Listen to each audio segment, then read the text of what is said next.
The wire transfer confirmation came through at 4:47 inches the afternoon, and by the time I slipped my phone back into my jacket pocket and walked across the deck toward the table where my nephew and his wife were sitting, I already knew something was wrong. I just didn't know how wrong. My glass of bourbon sat at the edge of the table exactly where I'd left it, the ice half melted in the Gulf heat. My nephew was laughing at something his wife had said. She had her hand on his arm, and she was smiling at me with that wide, practiced smile she always used when she wanted something. I'd seen that smile 100 times at Christmas dinners and birthday parties and family barbecues. I'd always thought it just meant she was happy. I know better now, but I'm getting ahead of myself. Let me go back to the beginning, because to understand what happened on that boat, you need to understand what I spent my whole life building and why two people who called me family were willing to watch me die for it. My name is Harold, and I am 67 years old. I grew up in a small fishing town on the Louisiana coast, the kind of place where the streets smell like salt water and diesel fuel, and the men who don't fish end up working in the refineries. My father fished. His father fished. His father before that fished. It was what our family did, and there was never any question that I would do it too. What my father didn't plan on was that I would be stubborn enough and foolish enough and, eventually, lucky enough to turn one second-hand trawler into something bigger. I bought my first boat at 24 with a loan I had no business taking out. I worked that boat 7 days a week for 3 years, slept on it half the time, and paid back every cent. Then I bought a second, then a third. By the time I was 40, I had 7 commercial fishing vessels operating in the Gulf. By the time I was 55, I had 14. The fleet had contracts with processing facilities up and down the coast. We had crews, we had insurance, we had accountants and dock managers and a logistics coordinator who made sure the whole thing ran without me having to be on the water every day. I had built something from nothing, the way men of my generation understood that phrase, with actual calluses and actual sleepless nights and actual years of going without things that other people took for granted. My wife Margaret passed away 9 years ago, ovarian cancer. We had no children of our own, though God knows we tried. What we had instead was her sister's boy, Marcus, who came to live with us when he was 11 years old after his parents' marriage collapsed in the particular slow-motion, ugly way that some marriages do. We raised him. I coached his Little League team. I taught him to fish. I sat in the third row at his high school graduation and felt something that I can only describe as the pride of a father, even if the law wouldn't have called me one. When he married Diane 6 years ago, I stood at the back of the church, and I shook his hand afterward, and I told him she seemed like a fine woman. I meant it. She was polished and smart and ambitious, and I thought those were good qualities in a partner for a man I loved like a son. What I didn't understand then was that ambition without conscience is just hunger wearing a dress. I had been thinking about retirement for a couple of years before the offer came. My knees weren't what they used to be. I'd had a minor cardiac event, what my doctor very carefully called a cardiac event to avoid using the word heart attack, 18 months earlier, and it had rearranged my thinking about how I wanted to spend whatever time I had left. I wanted to fish for pleasure instead of profit. I wanted to sit on my porch and watch the water. I wanted to sleep past 5 in the morning for the first time in 4 decades. The buyers were a large seafood conglomerate out of Tampa.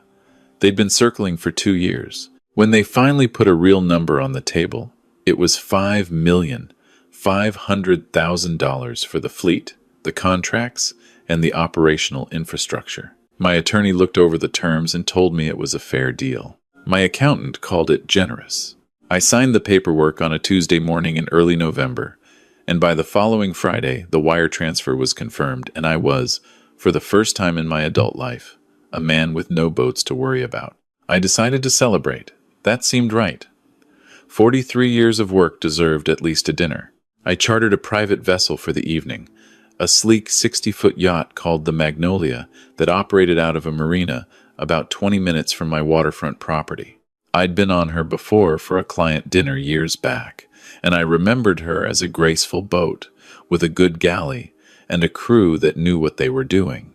I booked her for a sunset dinner cruise, just the 3 of us, me and Marcus and Diane, out on the open Gulf with good food and good weather and the kind of horizon that reminds you why you spent your life on the water. Marcus had been excited when I called him. He'd asked about the final sale price 3 times in the same conversation, each time rephrasing the question slightly, as if hoping for a different answer. And I told him the same number all 3 times, without really thinking much about it. He was family. He knew I'd always planned to look after him in my will.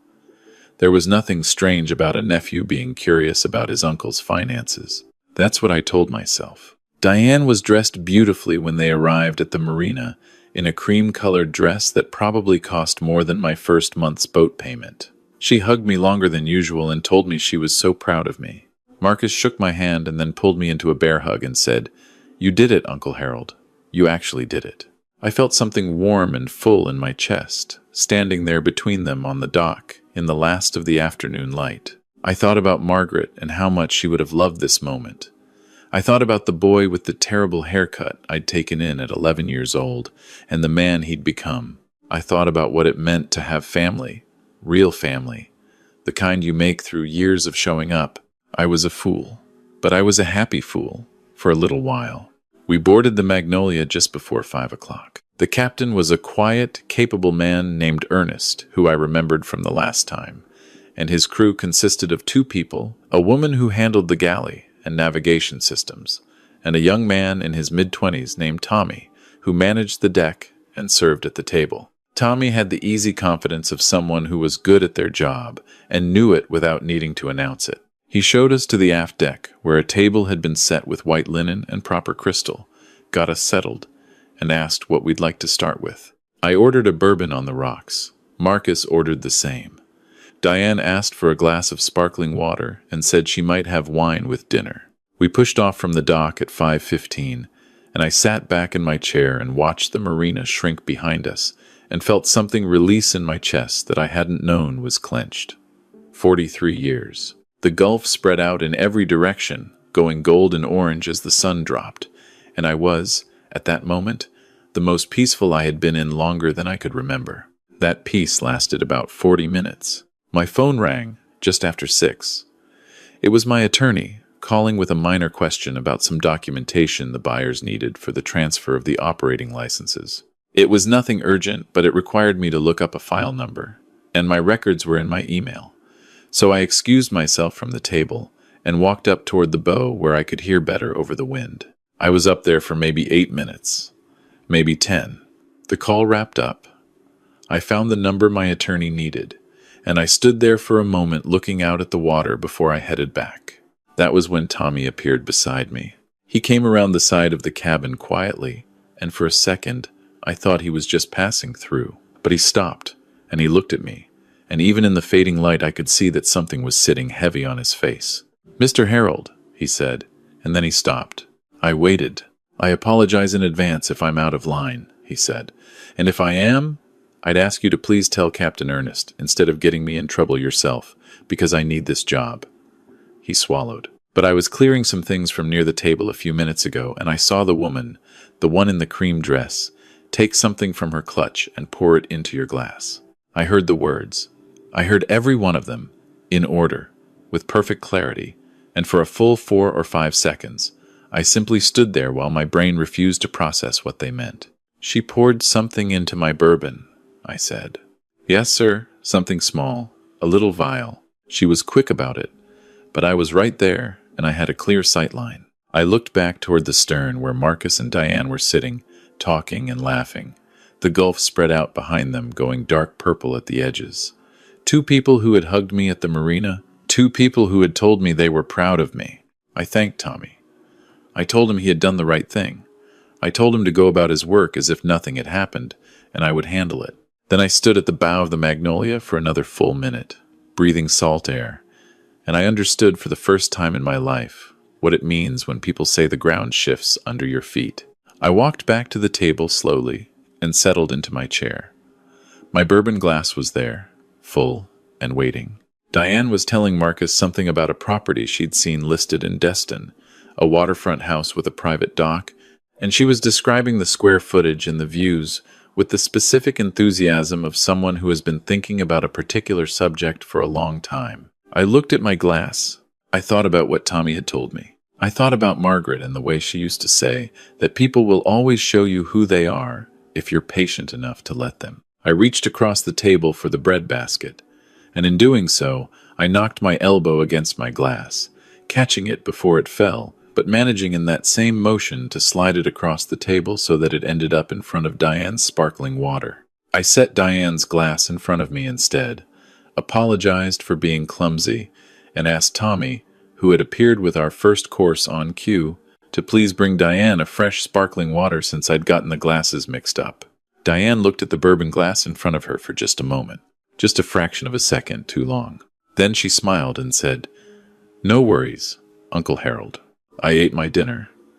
I made conversation. I laughed at the right moments and asked questions about things I didn't actually care about the answers to.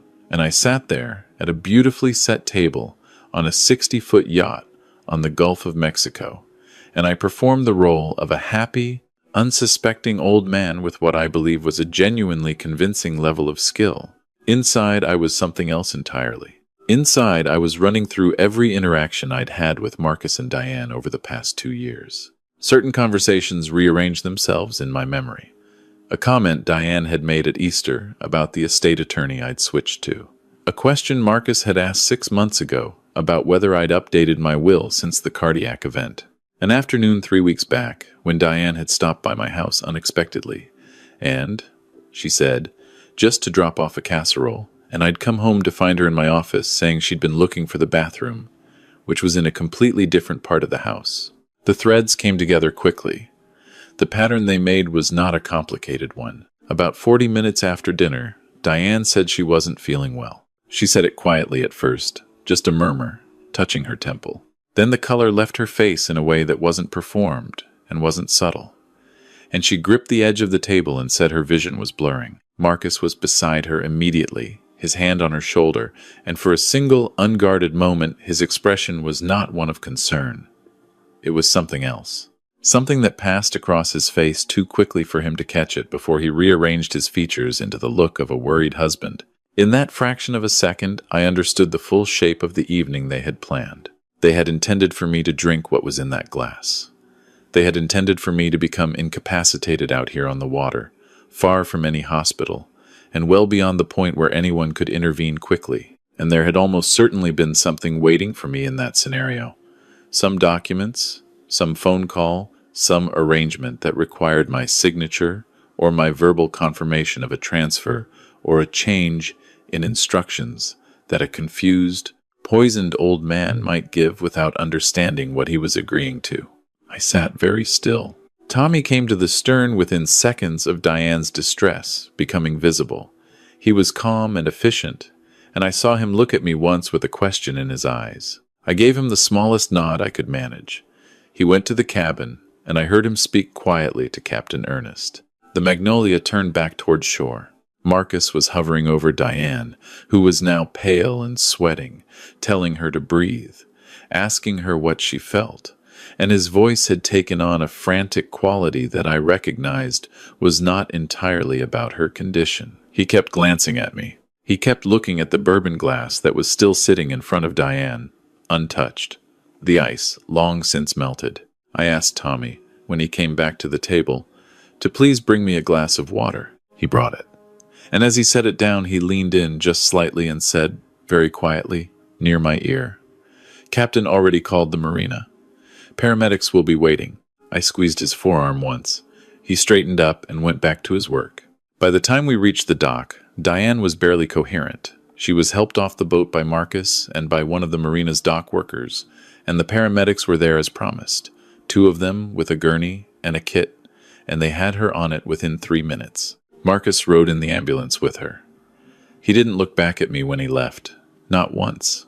I stood on the dock for a long moment after the ambulance pulled away, watching its taillights disappear around the corner of the marina road. The water lapped quietly against the pilings. The Magnolia sat still behind me. The marina lights reflected in long orange lines across the dark surface of the water. Captain Ernest came and stood beside me without saying anything, which was exactly right. I called my attorney from the dock. Then I called the detective I'd worked with years ago on a workers' compensation fraud case involving one of my dock managers, a sharp, patient woman named Detective Rivera, who had impressed me then with her thoroughness. She answered on the fourth ring, and she listened without interrupting while I told her, in plain and factual language, what Tommy had witnessed, and what I had observed, and what I believed had been planned for that evening. When I finished, she asked me 2 questions. I answered both of them.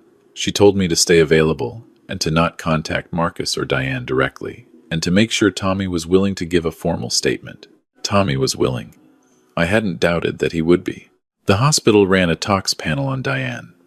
The results came back the following morning. There was a sedative compound in her system, something in the benzodiazepine family at a dosage that the attending physician described as significantly above therapeutic levels, enough to render a person of average weight completely unresponsive for several hours.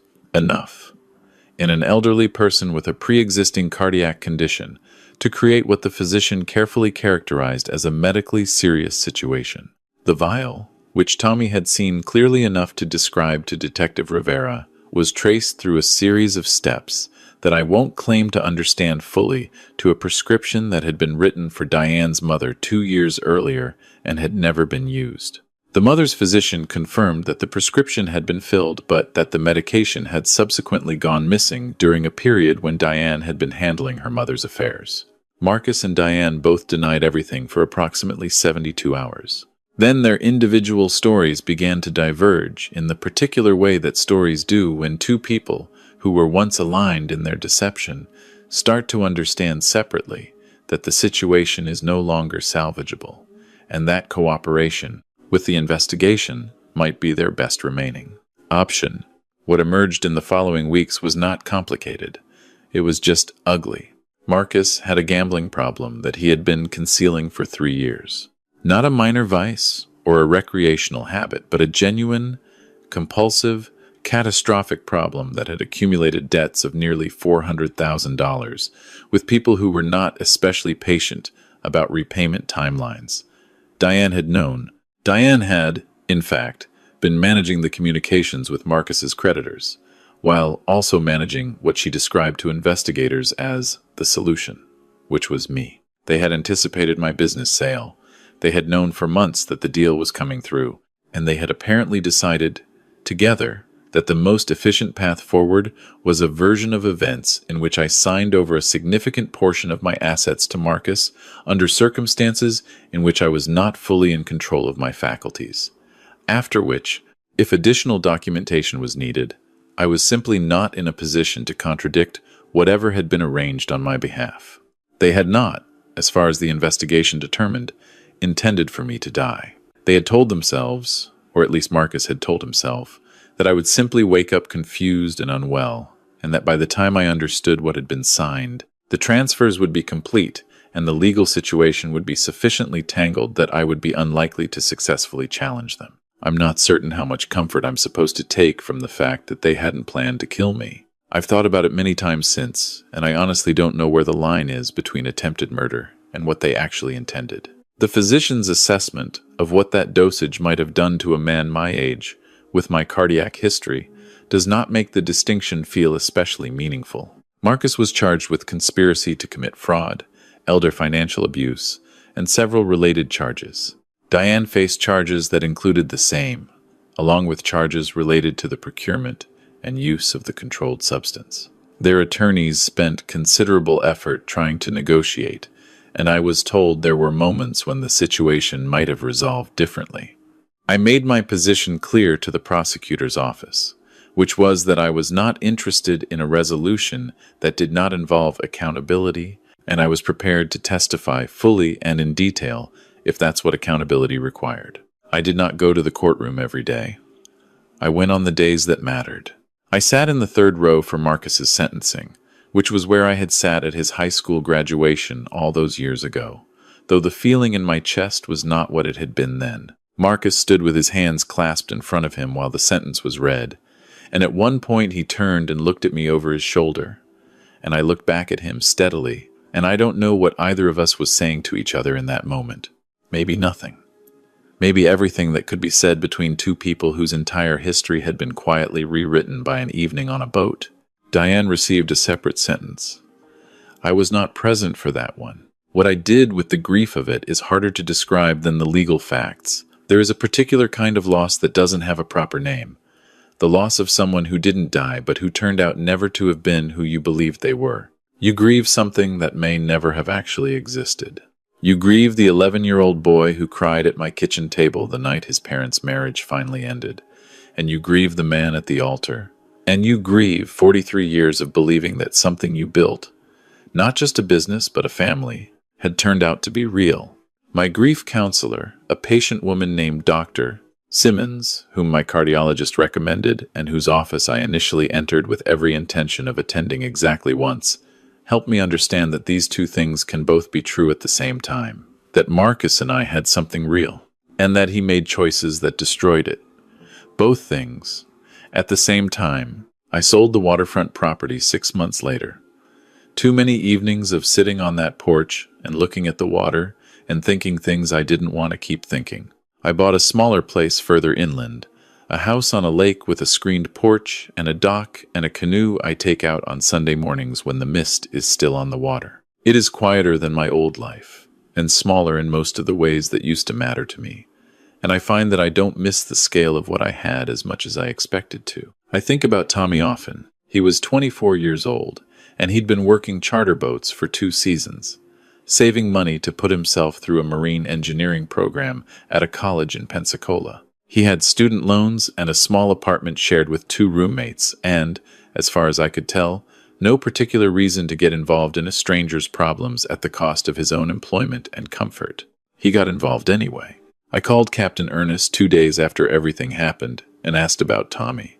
And Ernest confirmed that Tommy had not lost his position on the Magnolia, that Ernest had in fact made clear to the vessel's owners what Tommy had done and what it had taken for a young man his age to step up in that way, and that his job was secure. I was glad to hear it. But secure employment on a charter yacht was not, in my assessment, an adequate expression of what Tommy's courage had been worth that evening. I contacted the marine engineering program in Pensacola, and I paid Tommy's remaining tuition in full. All of it. The remainder of his program, plus his living expenses for the time it would take him to finish, arranged through the school's financial office, so that it arrived as a scholarship designation rather than as something that would embarrass him or create a complicated obligation. I included a letter, which the school agreed to pass along without my name attached, if that was Tommy's preference, though I was told he did eventually want to know who it was from. He called me on a Thursday evening in March, about 4 months after the charter. He was on a break between classes, and he sounded young in the way that people in their mid-20s sound when they're doing exactly what they're supposed to be doing with their lives. He thanked me in a way that was direct and unadorned, without excessive emotion, the way someone thanks you when they mean it rather than when they're performing gratitude. I told him he had been braver than he knew, and that I hoped he understood that what he'd done mattered beyond just me. There was a pause on the line, and then he said, "My grandmother is about your age." I thought about her. I sat with that for a long time after we hung up. I have been asked by people who know what happened, the friends who heard the story, and the distant relatives who heard a version of it, whether I feel angry. The answer changes depending on the day. Sometimes what I feel is closer to a specific, cold sadness, the kind that doesn't peak and doesn't dissipate, but simply sits in a particular room of your interior life that you learn to walk past. Sometimes I feel something that might be gratitude, which seems strange given the circumstances, but which I think has to do with the clarity that came afterward, the understanding of what I actually had and what I had only believed I had. What I don't feel, and this has surprised me, is regret about the years I invested in Marcus. I fed that child. I drove him to school. I sat in hospital waiting rooms when he had his appendix out at 14. Whatever calculations he made about what I was worth to him, whatever series of compromises he accepted until he was sitting across a table from me on a boat watching his wife pour something into my glass. I don't believe those years were wasted.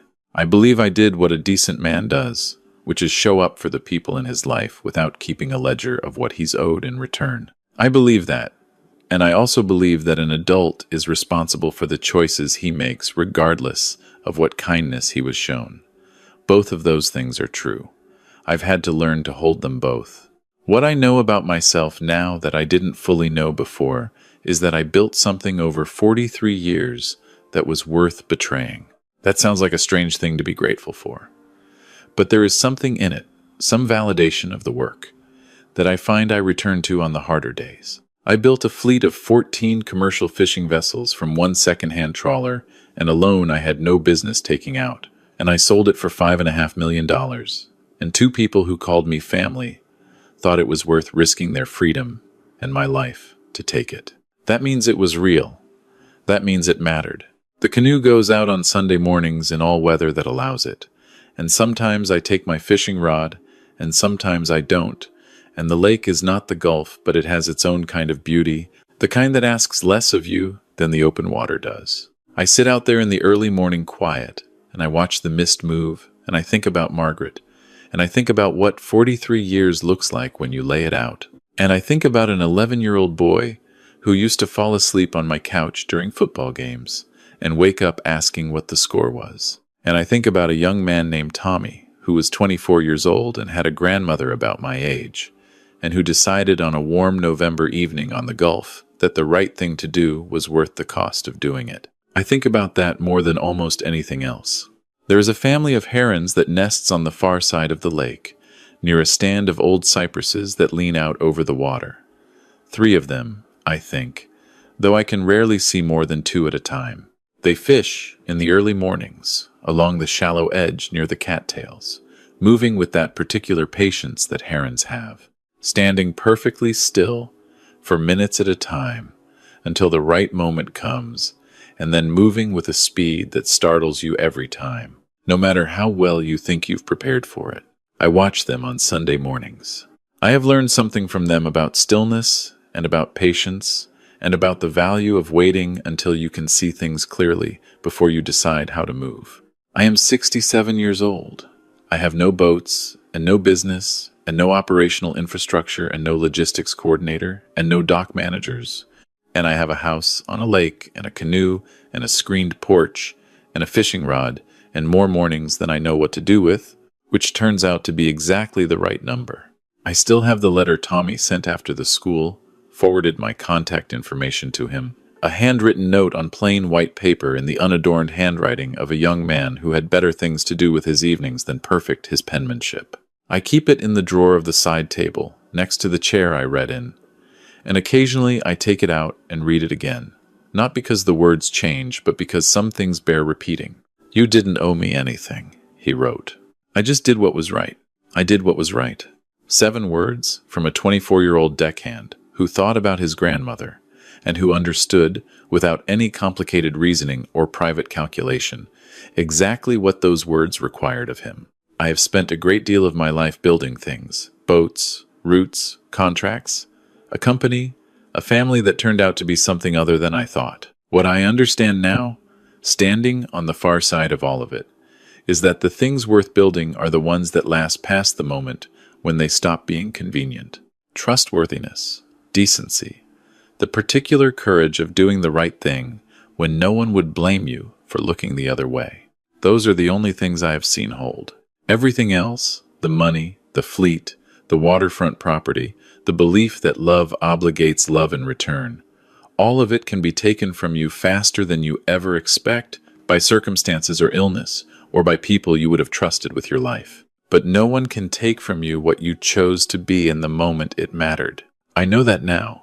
I know it the way you only know things that have cost you something to learn. The herons are out this morning, 2 of them, standing in the shallows with that extraordinary patience. The mist is still on the water. My coffee is warm. The canoe is tied to the dock, and the fishing rod is leaning against the post. And the morning is very quiet, and I am, against most reasonable expectations, at peace.